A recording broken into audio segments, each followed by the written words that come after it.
Hello everyone and welcome to another match reaction show on Football Talk Podcast. My name is Ozzy and I'm your host for today's show. What a victory for the Reds today as Liverpool managed to get the win over the Bees as we won 2-0 against Brentford. So today we'll do a match review and I'll also do a player ratings. This is also a calling show, guys. So if you'd like to come on and have your say, the floor is yours. I've pinned a link in the live chat. So feel free to hit it anytime and I will get you on later in the show. So let's discuss the key moments of the game.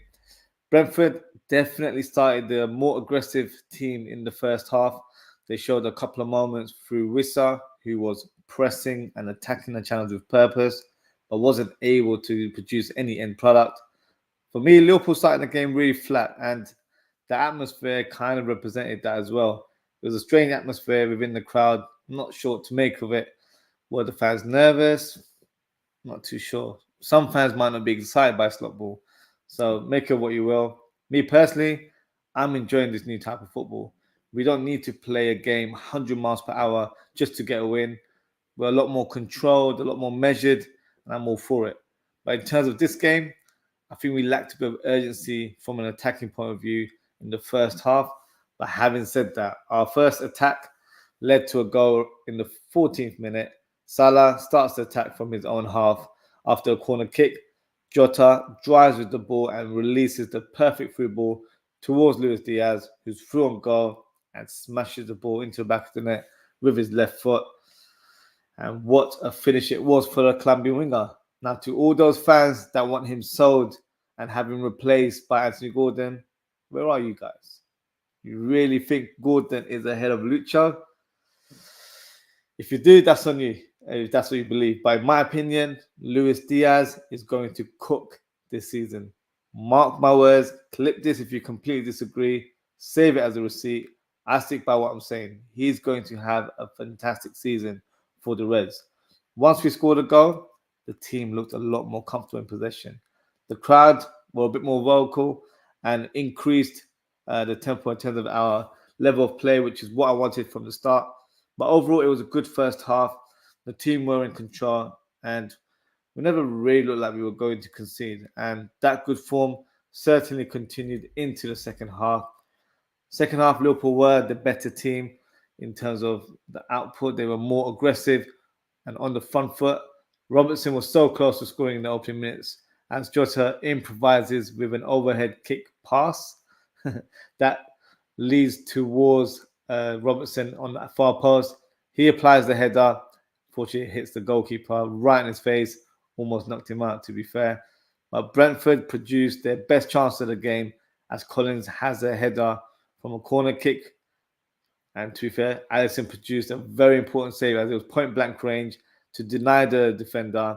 And he also managed to punch the ball away from danger. Luis Diaz was also very close to scoring his second goal of the game. But fair play to Flecken. He produced a phenomenal save to deny the Liverpool winger. And it was only a matter of time before Liverpool extended the lead. And that's exactly what happened moments later. Luis Diaz threads the free ball towards Salah and he finishes clinically in the bottom corner. That goal puts Salah ahead of Robbie Fowler in Liverpool's all-time goal scorers. Another record broken for the Egyptian king.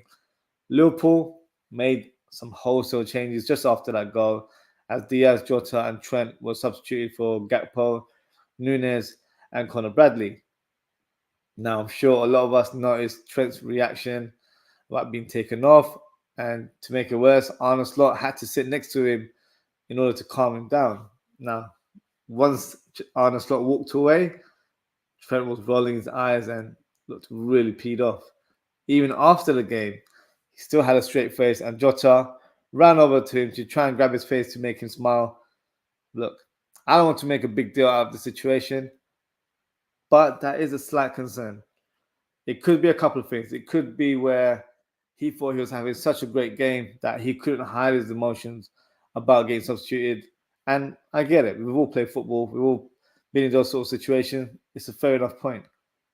But he needs to be a bit more professional, especially if the coach has come up to you to have a word. From there onwards, you kind of just need to switch off and just support your team rather than still be within your feelings. After the final whistle blew, no smiles whatsoever from Trent Alexander-Arnold. The alternative thinking could be that it's a bit more serious than we think it is, where he's not buying into Slot's philosophy. He probably doesn't like him as a coach or as an individual, and his mind might be set on leaving the club to join Real Madrid, where he's strongly being linked with. Can't rule it out.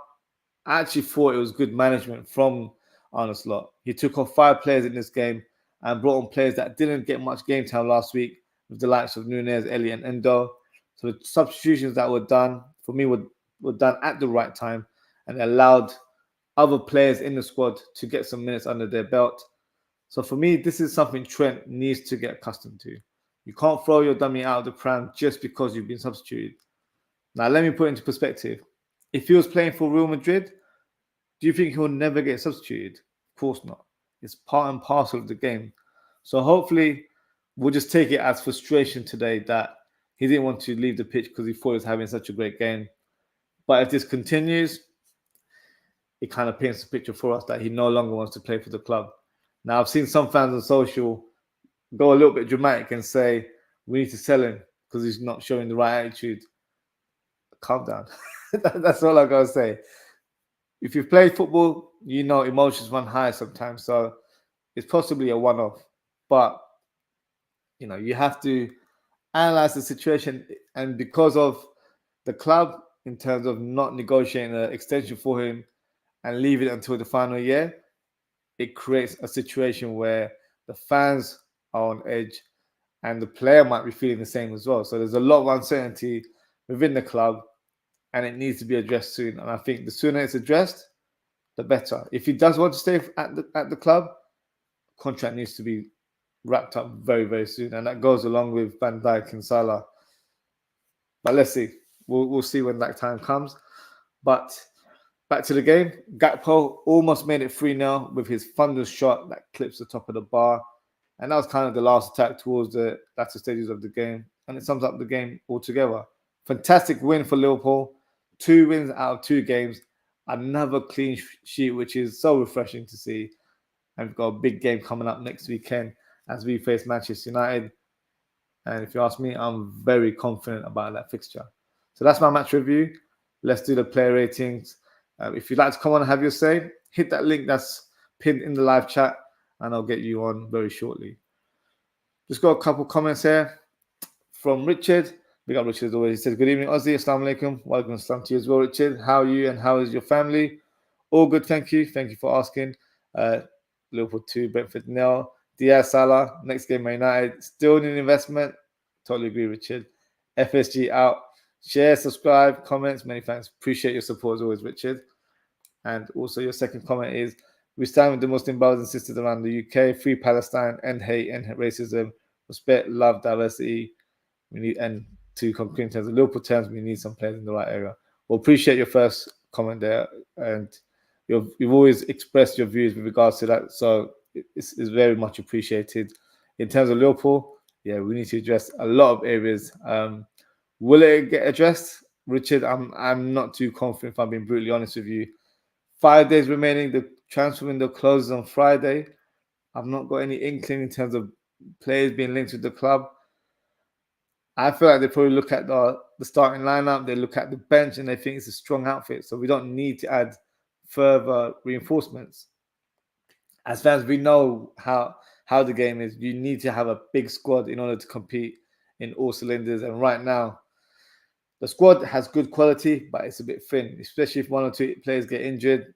It's going to be it's going to be a long season for us if we're not able to compete and we're not able to equip when players are not around or players are unavailable due to injuries or out of form or suspension, because you have to consider the fact that players can have dipping forms here and there. So if players are not being rotated, there's a big likelihood that they will overburn and it will affect their overall game. And that's probably why some fans are not quite with slot ball right now, because it's not intense, it's not high speed, and it's not what we're used to seeing in the last, so many years, 9 years. So I think fans need to get used to that in terms of our new approach, our new style of play. If it's getting us wins, that's what counts. And we're playing good football, especially in the second half. Around that hour mark, we were playing some really good first-time football, especially that move with Salah, where he did like one-touch passes amongst 4 other Liverpool players, almost scored the perfect goal there. So for me, yeah, we have to be patient with Slot in terms of what he's presenting within the squad. Hopefully, the owners will show some ambition and bring in some reinforcements. Whether they do remains to be seen. But it's a waiting game right now. 5 more days. Once the transfer window is wrapped up, I'll be doing a official Premier League prediction show, and I'll probably do a transfer roundup. And a lot of people will be put on blast, and you already know who those people are. So look out for those shows coming up. I've got a couple more comments here. Eddie's Football Waffle, big up Eddie as always. He said, good evening, Ozzy, hitting a like. Appreciate you, Eddie. And he also said, I missed your answer before. Does what you see make you confident you guys can come to the Field of Dreams and take a result? 100%. I think when you messaged me, it was around halftime.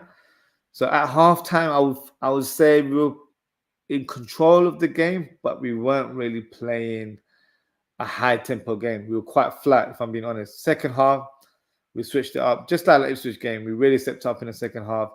Same happened today as well. We just hit another gear, playing a lot more quick passing. It was easy on the eye. For me, it was really attractive football. Some fans aren't still with it. We're, still get accustomed to this new style of play. But in terms of our game against Manchester United next weekend, I'm very confident. I think United obviously losing to Brighton is going to definitely lower the morale within the squad, because the way you guys lost, in the last minute, it probably didn't feel good, right? So I still feel like with the new additions you made to your squad, they're still taking time to get accustomed to each other. And the midfield for me doesn't look like it has the right balance. So I believe you're on the verge of selling McTominay to Napoli. So that's one player out the window. Ugarte is someone I know that you guys are close to sealing the deal. Whether he's ready for the Liverpool game remains to be seen. But look, I'm excited about this fixture. It's at Old Trafford. That doesn't really faze me in that regard. So looking forward to the game next weekend, and I'm sure we'll have some sort of discussions later on. So big up yourself as always. Richard says, if players unfortunately get injured, such as Virgil van Dijk, Alisson Becker, or Salah, our team's performance may be negatively impacted, potentially leading to losses in matches. You never walk alone. It's so true. Remember that time when Van Dijk got injured against Everton? That season was... that one was really an eye-opener for everyone, including the owners, because we didn't have anyone within the ranks to kind of come in and take the sort of the realm from Van Dijk. But what made it worse, we had Joe Gomez that came on and looked good for a few games, and then he got injured, and then it was just like a domino effect where we had no centre backs at one point. We had Fabinho and even Henderson dropping deep at times. So those times were dark times in terms of our season, but we still managed to get top 4 qualification. However, we have to look at the squad. We have to address certain positions in my team that I feel like we're quite fitting. It was interesting to see that Joe Gomez was actually selected in the squad, but he didn't play. So that goes to show that there could still be a possibility of him leaving the club in the next coming few days. For me, there's areas in the pitch that we just need to bolster right now. I thought midfield would have been a priority, but we're getting rid of so many players in that role, the likes of Morton and Bajtic, two young and up and coming players, they're being sold, or I think Bashir might be going out on loan. So I don't know. I don't know what Liverpool have on their agenda, because right now we're making a lot of sales in terms of getting rid of fringe / squad players and making a lot of money off them. But at the same time, where is that money going? Is that being reinvested into the squad?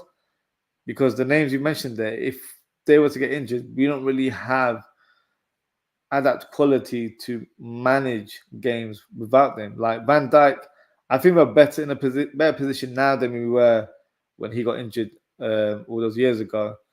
So we've got Kanate, we've got Kwanzaa, and at the minute we've got Gomez. But if Gomez was to depart, we need a replacement. And logical thinking would suggest that we would buy a replacement if we sell Joe Gomez. This club has shown that sometimes we don't work in a logical manner, because we always want to find the right player or the perfect player. And if they're not available, we're ready to wait for them in the next window or the following season. That's just how FSG operates. So hopefully we get surprised next week. I'm not holding any high hopes with regards to that. I don't think we will, but let's see how it goes. And then Richard also says, could you please provide a detailed analysis, player rating, and breakdown of Liverpool Football Club versus Brentford match? Do a game preview of Man United versus LFC. Like, comment, share, and subscribe. Yep. So I've just done my match review of and sort of breakdown of Liverpool versus Brentford. I'm going to do the player ratings just after this. And then, yes, we'll be doing a couple of transfer shows this week. And on Thursday, I'll be doing a match preview of Manchester United versus Liverpool. Yeah. So make sure you like and subscribe and hit that notification bell. A lot of content coming your way, guys. And another comment here from Eddie's Football Waffle. He says, I look forward to next week, Ozzy. Yes, that last-minute loss will be an issue, but could also galvanize the team to be more aggressive with your passive slot ball. Beware of the mount press. I'm looking forward to that mount press. But yeah, it could go either way. And I think we're still a team in transition. We're still getting accustomed to the new coach's tactics and way of playing. So right now, we've had two games where on paper we should win, but they're still banana skin games, if you know what I'm saying. So today was a good evidence that we can certainly hit a different level. And for me, the key against Manchester United will be to have a strong start in the first half. This game and the previous game against Ipswich Town, we've been very slow in terms of the build-up play. I don't know if that's a tactical approach, because it could be. We'll know a lot more the more games we play under Arne Slot. But I feel like United will definitely be on the front foot. Might be a tactical deploy for us to just sit deep and then go on the counter-attack. Who knows? But nevertheless, it will be an exciting game to watch. Very early in the season, which we're probably not used to. But I'm all for it. So yeah, big game coming up next week. Which is also said, Joe Gomez is a versatile player. We need some addition in left side of the centre back, defensive mid, and right wing. What is happening to Mamadashvili? So in terms of the three positions you've addressed, 100%. We were saying it's all summer, and I believe all of us Liverpool fans are saying the same things. But the people that hold the cards or make that important decision, they're not seeing it that way, which is frustrating. But yeah, left side centre back, 100%. We need to get, and that player has to be able to play left back if required.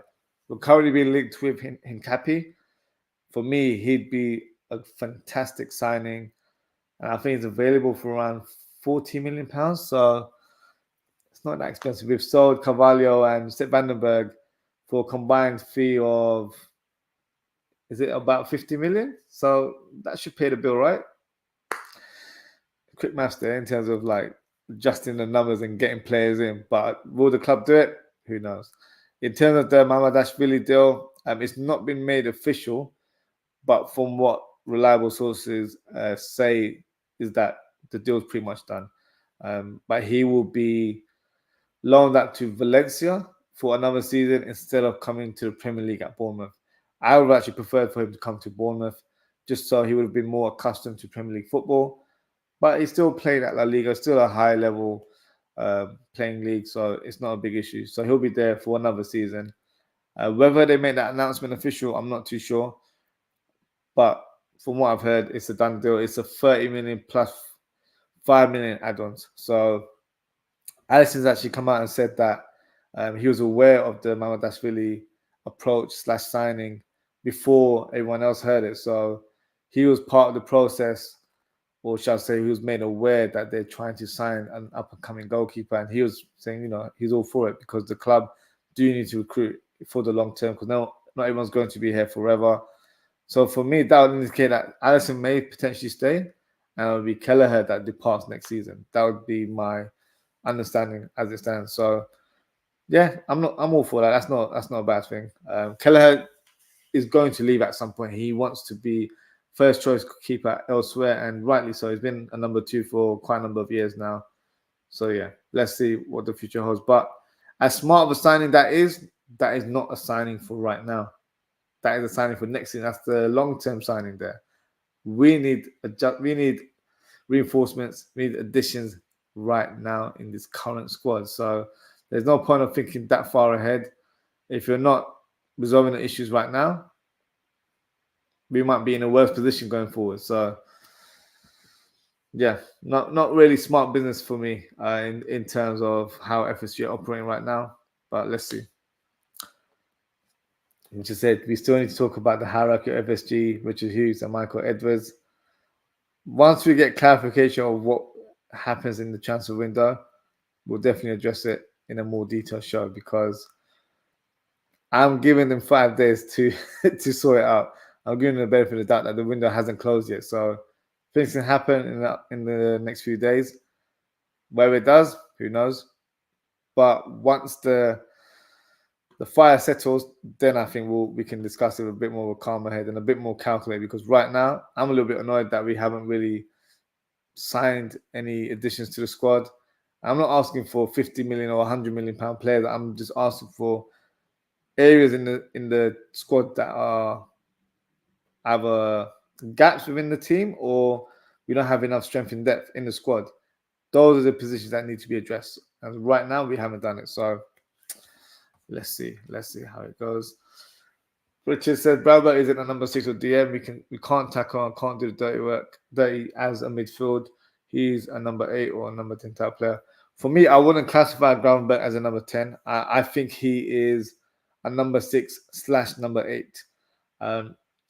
When you're playing this kind of formation, could be under Jurgen Klopp, you'd probably classify him as a number 8 because we would play with a destroyer as a number 6 and then 2 8s that are more ball carriers. So in that formation, that system, he's a number 8. In this formation that we have under Arne Slot, he's a number 6. He's not because it's a double pivot, so you've got 2 players doing the defensive duty, but it's not a combination that is just to destroy the opposition's attack. It's to actually set the tempo of the team to how we play. So I actually like him in this role. I think it suits him. I just think we need to add another player with more quality that can complement Gravenberch and McAllister. So we need strength and depth. Once one of these players goes, who's gonna fit in? That's my concern. If Gravenberch gets injured right now, who takes his place? Arne Slot hasn't said it in plain words like that, but he doesn't fancy Endo because he's a trademark destroyer. But in terms of being a deep line playmaker, that's not really his skill set. And you've got the likes of Bajtic going out on loan. You've got Tyler Morton being sold. You've got Curtis Jones, who can play in that role, but it's not really his role. He's more of an 8 or more of a 10 in this new formation that we're playing now. So there's no strength in depth. That's what I'm saying. This is the concern. If McAllister or Gravenberch get injured, we're screwed. Now, some will say, what about putting Trent there? We haven't done that under Arne Slot. We haven't tested that out. So he'd have to be an option going forward because we have Conor Bradley to take up that right back position. And if Joe Gomez stays, he can provide cover for that as well. So it allows Trent to play in that midfield well. But right now, we don't have the right personnel. So that's why I think it's important to get one more quality CDM and then get another centre back if Joe Gomez departs. But even if Joe Gomez stays, I still feel like we need one more. And a forward, I would say, would be ideal as a sort of like an understudy for Mohamed Salah. But I'm just signing greedy right now. For a club that's not signing players, yeah. sounding like a fat boy in a candy shop right now. So yeah, I don't know if that's going to happen. And Eddie's Football Waffle says Keller, a good goalkeeper, should get good money for him. Yeah, 100% agree. I think it'll probably be next season where we cash in on him. I'd probably say he's worth around 30 million plus, if I'm being honest. Whether a team would want to pay that remains to be seen. But with the transfer market now, it's definitely inflated. So yeah, definitely. I think for his own career development, I think it's probably good for him to move on and play first team football, because I think he's definitely good enough to do that. So the club already having Mamadashvili as a new signing next summer. The writing's on the wall. I would say for one of the goalkeepers to depart, as it stands, looks like it's unlikely to be Alisson. He wants to stay at the club, so it's most likely going to be Kelleher. So let's see how it goes for Liverpool in the transfer window. Now we'll do the player ratings for the Liverpool team. So let's put my graphics here. So in terms of Alisson, I thought Alisson was good whenever called upon. He didn't have to make too many saves today. In the first half, he was pretty quiet. There was only that one moment where Lewis Potter cut in and had a shot, but it was pretty much straight at Alisson. And in the second half, that's where you pay your big bucks for the goalkeeper, where they had a corner and Collins had a point blank shot from about 2 yards out. Applied the header. Fortunately for us, it was straight at Alisson, but he parried it away and punched it away from danger. Had that been a goal, it would completely change the landscape of the game. So for me, I think he had a solid game today. Very good with his kicking. There was a couple of moments where he's distributed fantastic balls from a counter attack and it's actually gone straight to the player. So distribution, he's always been really good. But overall today, I thought he was really solid. So for me, he gets an 8 out of 10. Trent, for me, actually played really well today. Really impressed with him in terms of his attacking distribution, where he's pinging a lot of passes. Really happy to see him bombing down the right flank a little bit more. He's finding areas more in the final third than he has done in the last year or two. The inverted role, I don't mind it, but it's like it got too predictable and he was doing it every game. I feel like you got to pick your moments here and there. Today, he was bombing down that right-hand side. Good sort of interchange play with Salah and Szoboszlai. So yeah, very impressive. Good passing. He was trying to score from corner kicks today. Hit the post on one occasion, and had a shot that was almost going to hit the back of the net, but it was deflected by Collins for a corner kick. So I think from an attacking point of view, he had a good game. However, from a defensive point of view, there were a few moments where he was in one-on-one duels with Lewis Potter, and Lewis Potter got away with him with ease, in my opinion. So those are areas of the game where I feel like he needs to improve, because defensively, he's actually good. He's not bad.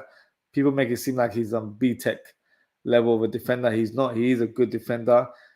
It's just that in those one-on-one situations, he can get beaten quite easily. So he needs to be a bit more aggressive, or needs to be a bit more alert in terms of how to read the attacker's play. I'm sure the attackers in the club can, give him a few tricks in terms of how to stop an opposing attacker. But overall today, I think he was very, very good. So I'll give him an 8 out of 10. Konate, for me, was immense today. Really, really good. Unbeatable in the air for me. Really dominant. Passing was good. I know that's an area where I've said as well that I feel like he could be quite inconsistent and just doesn't add the right quality in his passing, or picks the wrong pass at times. Today he was very composed and assured on the ball. And that would be a good light for him in terms of the future, because you've got Kwanzaa, who I would probably say is slightly better in terms of passing or his distribution altogether. But from what I saw today, Konate still is a top level defender. There was a couple of moments where he saved us as well. I remember in the first half, Brentford were always almost on the verge of scoring a goal, and he provided a crucial headed clearance to avoid that moment. He did that in the second half as well. So very dominant performance from him. Looks like he's going back to his best as well. So good to see him playing with so much confidence. So for me, he gets a 9 out of 10. So if you're watching live, drop a comment. Let me know what your ratings are of the players that we're speaking right now. Do you agree or disagree? Feel free to let me know. Van Dijk, another solid performance. Really, really impressed with him. So dominant. And Bromo tried to attack him on a few occasions.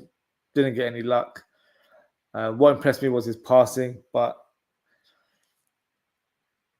with Van Dijk, you know what his passing level is like. It's elite. So it's something we're used to seeing over the years. So it doesn't surprise us anymore. But when you see it in the game, it's just like, wow. Trademark passes, diagonal balls from Van Dijk to Salah. Did that on counter amount of times throughout the game. Really, really good today. Really solid.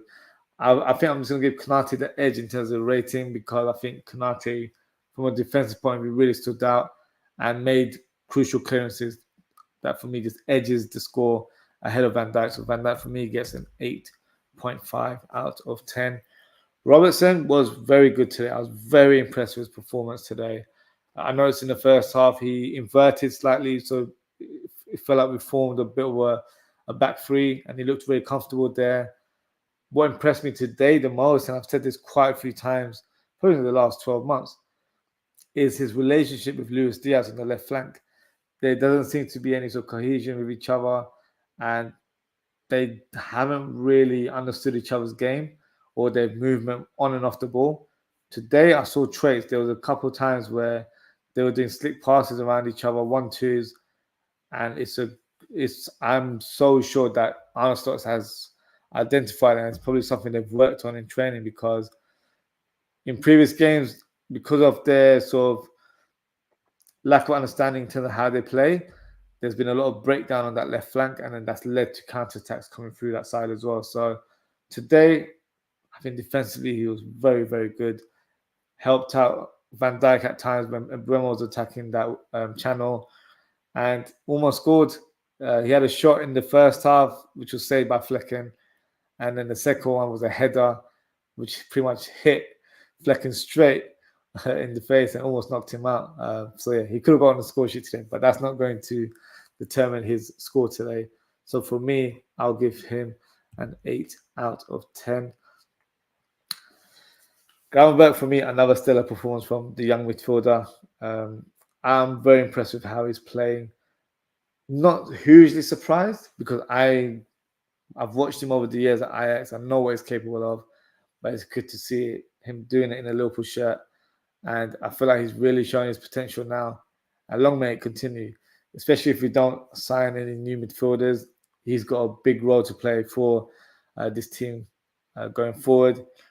And I feel like he can make this role his own position. I feel like he's that good. Just love the way he does those half turns and gets past players. He carried the ball further forward today, which he didn't do in the last game. Not as a negative, but I just noticed that he was adding more to the game and trying to have more of an impact in the final third. Quick passing here and there. I was really impressed with the overall game. So for me, he gets an 8.5 out of 10. The midfield player alongside him, McAllister, I thought had a much better performance than last week against Ipswich Town. Against Ipswich, I thought he looked a bit lost. Wasn't involved in the game as much today. Oh, he was so much better. More tenacious, aggressive in his sort of distribution, but even like getting stuck in with his tackles. Really good performance from him today. Did some neat flicks as well, which were quite impressive. So no, overall, a very, very good game from Mac 10. So for today, I'm going to give him an 8 out of 10. I think Gravenberch just edges it for me in terms of the player rating there. Salah, another goal to his name, another record broken. He has overtaken Robbie Fowler in the chart of all-time goal scorers. So a phenomenal achievement for Mohamed Salah. He looked really good today for me. There were, so just to point negatives, there were a few times where I feel like he could have done better up against Aya, who's a bit of a strange player, a centre-back, but He's been made into a makeshift left back, but he's so fast on the ball, which is quite unbelievable. And also, I feel like he really, really improved his game today. So, guys, just give me 1 second. I'm just be back shortly.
Hello, guys. Apologies for the slight delay there. I had to just do a couple of family things. So, back to what I was talking about. So, from what I remember, we were speaking about Mohamed Salah. So, let me gather my thoughts. So, in terms of his performance today, I thought he was very positive in his sort of output. There were some areas in his game I feel like maybe he could have improved on. So, for example, taking on Aye a little bit more. Aye was a little bit dirty in terms of his approach, to be fair. Grabbed him to the ground quite a few times. But generally, I think he did well against the makeshift left back there. And he was just better on the ball. The goal itself, fantastic finish. Great control. Just lifts it over the keeper. Lovely finish. 2 goals in 2 games. And like I mentioned earlier on, he broke Robbie Fowler's all-time goal scoring record as a Liverpool player, which is a great achievement. So for me, really, really good performance from him today. So in terms of his player rating, I'm going to give him an 8.5. I was really impressed with his overall game today. So Bosley, much better game today. Even in the first half, I feel like there was some traits in his game where I thought maybe he could have done better in terms of picking the right pass and all that sort of stuff. But in the second half, he was more aggressive, had a bit more purpose in his play, driving with the ball, pressing from the front as well.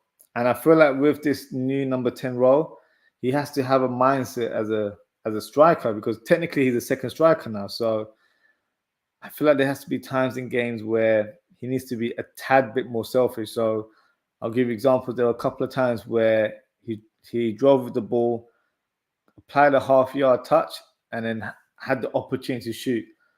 But there's about 3-4 occasions where he didn't shoot, and he just slowed the game down a little bit and decided to find a pass to another teammate. Instinctively, he would have shot. So it could be a number of things. So it's something that we're going to see in weeks to come. It could be a lack of confidence, because he didn't end the season very well last year for Liverpool.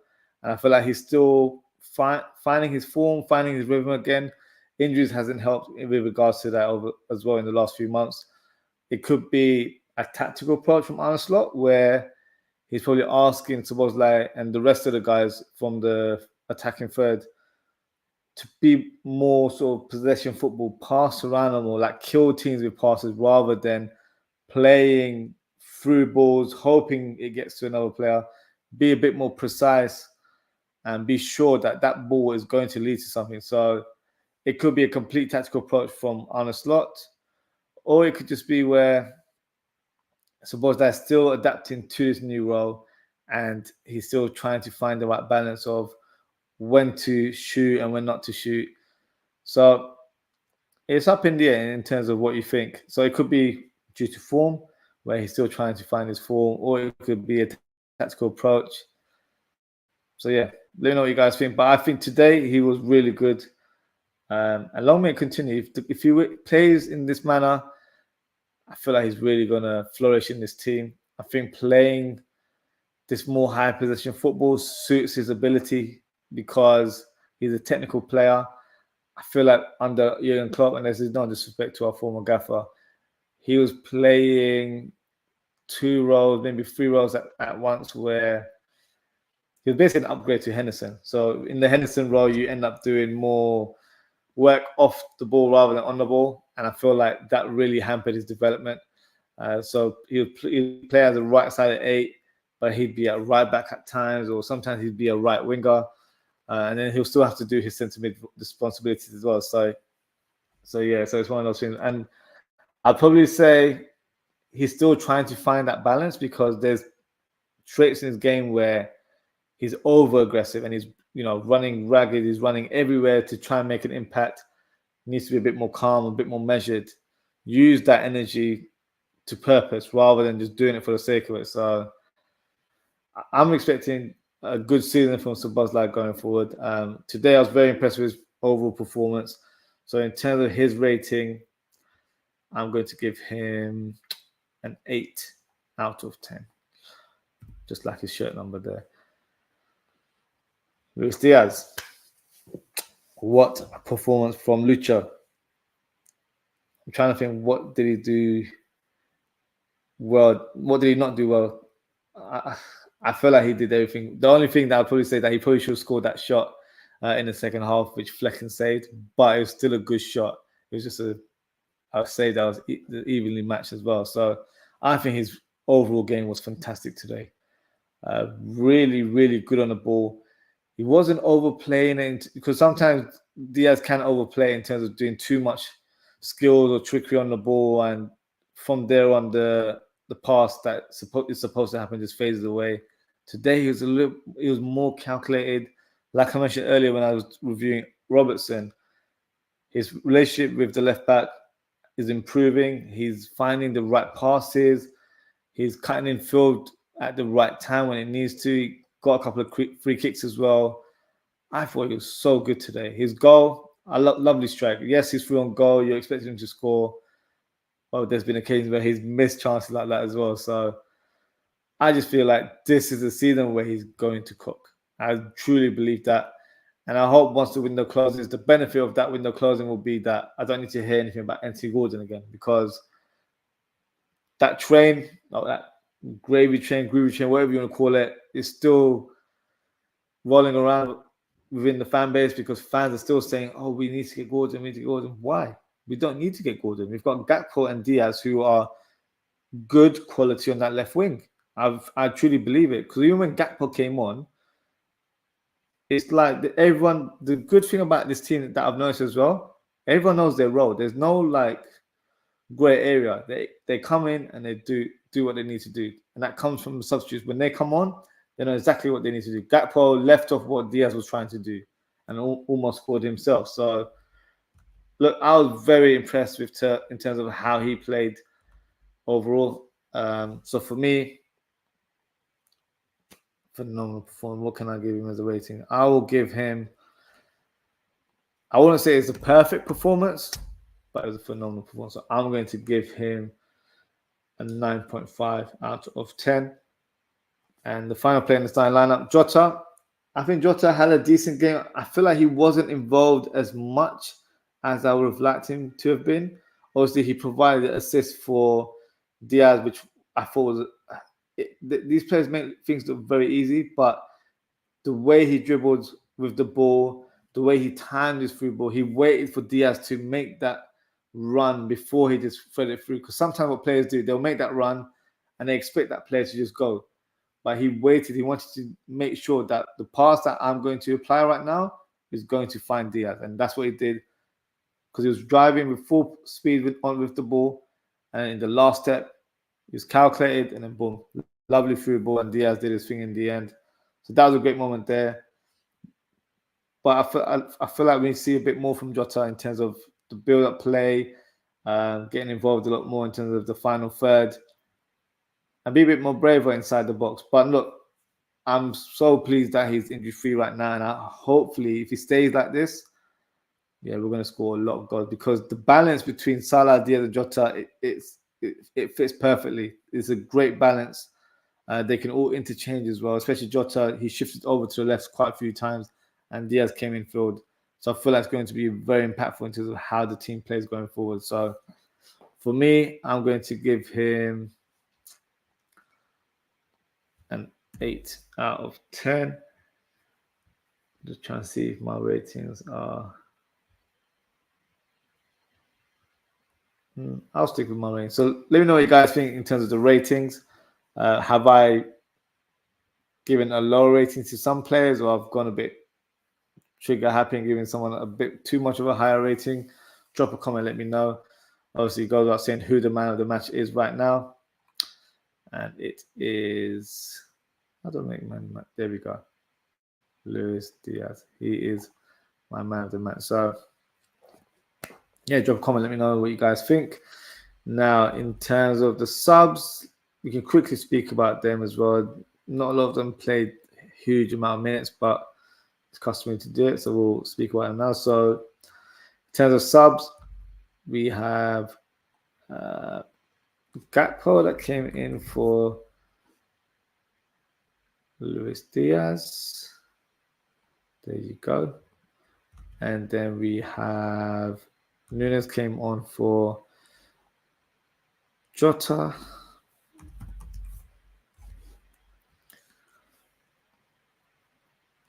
And then we also have Conor Bradley coming on for Trent Alexander-Arnold. And then Harvey Elliott coming on for Mohamed Salah.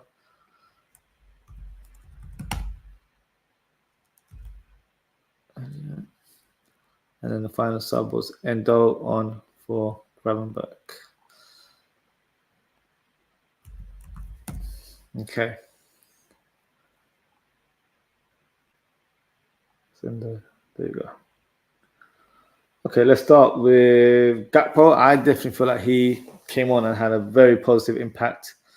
Kind of mention exactly what I mentioned earlier on in terms of he knew his role when he came on, and he was very direct, very quick on the ball, almost scored, applied a thunderous shot that hit the crossbar. So he's having a good impact. I feel like he still do more, get involved in the game a lot more. But when you have like a 10, 15, 20-minute bracket, it's very hard to have an impact unless you score or anything to that nature. So he'll be getting a lot of game time this season. So hopefully he continues to have this mentality of giving his all for the team whenever called upon. And I think he does. He's a smart, intelligent player. I think he will understand his role in the team. He will get a lot of game time. We've got so many games coming up. This is just the start of the season. It's only our second game of the league and of the season. We're going to play in cup competitions, Champions League. So there's a lot of games coming up. So he will play an important role in terms of our cup campaigns.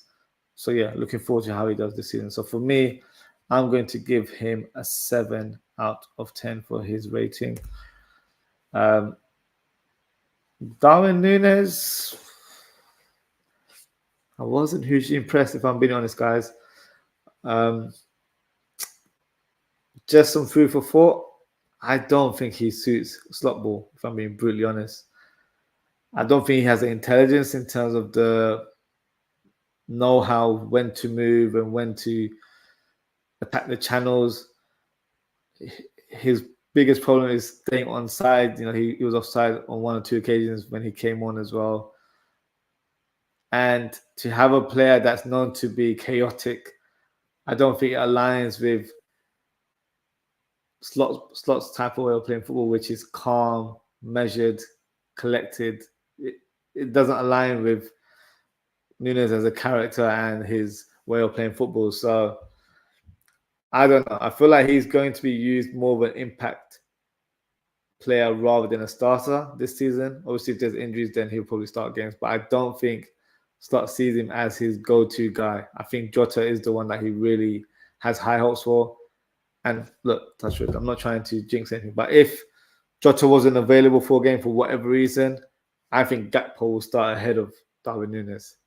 That is the ranking I see with the strikers right now in the squad. So I don't think Arne Slot's in favour of having Darwin Núñez, but at the same time, there's not much he can do with the player because he doesn't really call the shots when it comes to transfers. That's just me being brutally honest, and that's the fact. It's reality. So in terms of his performance today, I think it was below par. He had a couple of chances where maybe he should have done better. I remember that header. I think the cross from Conor Bradley just didn't apply any contact on it whatsoever. Whether it was onside or not, I can't remember now. But so yeah, I didn't think he had a good performance. So might sound harsh. I'm going to give him a 5 out of 10. I didn't think it was that good. Bradley came on. Oh, why have I not put on Bradley? Put Bradley. Let me get him on the screen first, and then we can discuss him. So yeah, Conor Bradley, I think he came on and was really good. And he was good last week against Ipswich Town. Very positive in his impact, whether it's from a defensive or an attacking point of view.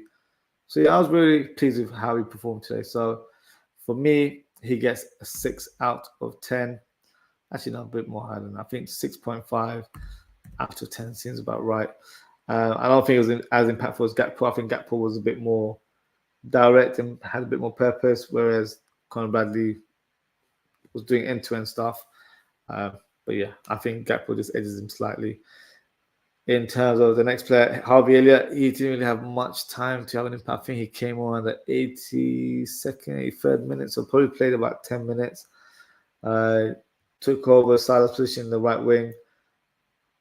Looked all right there, like he was pressing, which was really good. Seemed really energetic in that role.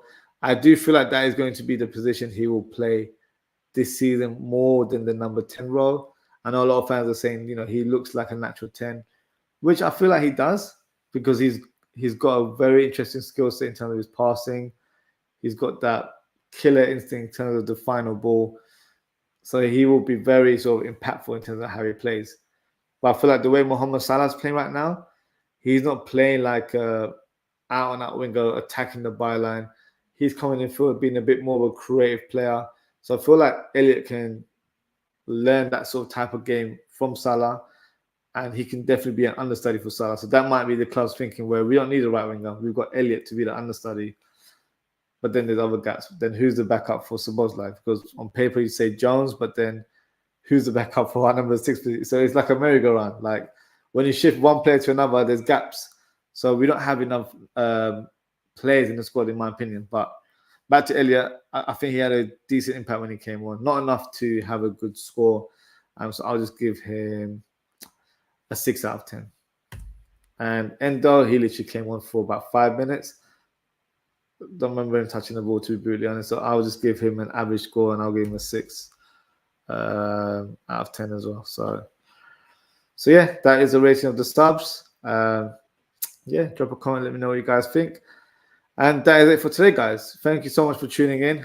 If you haven't already, please don't forget to like, comment, share, and subscribe to the channel. In terms of upcoming content, I'll be doing a Premier League review show tomorrow of all the games that took place this weekend at, I'd say 10 p.m. or 11 p.m. Time to be confirmed. And then Tuesday, I'll be doing a transfer talk show. And then on Wednesday, I'll be doing a Liverpool transfer talk show, if there's anything to discuss. And then Thursday, I'll be doing a match preview of Manchester United versus Liverpool. And look, if there's any sort of inkling that Liverpool might get some players signed in on Friday, I might even do a late night transfer show on Friday. But that's to be confirmed. And that'll depend on Richard Hughes and Michael Edwards in terms of what they do. But yeah, lots of content coming your way, guys. So make sure to hit that like button, hit that subscribe button, and obviously hit that notification bell so you know when and what time I go live. Just got a comment here. From GTV Football Channel, says big up, bro. Big up yourself, G. Thank you for coming in the comments. So yes, that is it for today, guys. Thank you for tuning in. Take care, stay safe, and I hope to see you all very, very soon. Goodbye.